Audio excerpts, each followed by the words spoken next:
U.S. tells China, give UN rights chief wide access in Xinjiang.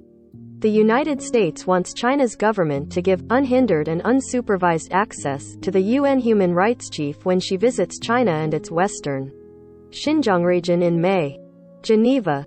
The United States called on China's government Wednesday to grant unhindered and unsupervised access to the UN High Commissioner for Human Rights, Michelle Bachelet, when she visits China and its western Xinjiang region in May. Ambassador Sheba Crocker, the U.S. permanent representative to UN institutions in Geneva, said any interference in the work of Bachelet's team would support propaganda that denies alleged rights abuses against members of the Muslim Uyghur minority in Xinjiang and others.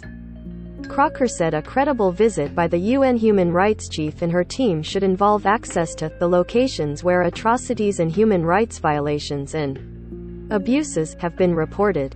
We call upon the People's Republic of China to ensure that her visit is accorded unhindered and unsupervised access to all areas of Xinjiang and to private meetings with a diverse range of Uyghur individuals and civil society groups, Crocker said in a statement. Any access limitations imposed on the High Commissioner or her office, or interference with their activities or reporting, would severely undermine the credibility of her visit and support the propaganda that denies the abuses occurring in Xinjiang, she added. Crocker, who took up the post in mid-January, also called on Bachelet to release a long-awaited and much-delayed report from her office on Xinjiang. Numerous human rights groups and advocacy organizations have chronicled or spoken out about allegations of rights abuses against Uyghurs and others in the region, but the report from Bachelet's office would come with the imprimatur of the United Nations. Diplomats in Geneva have said the report has been ready, or very close to it, for months. Bachelet's office has not specified when it plans to release the report or whether her visit to China, announced Tuesday, would have any bearing on the timing of its publication.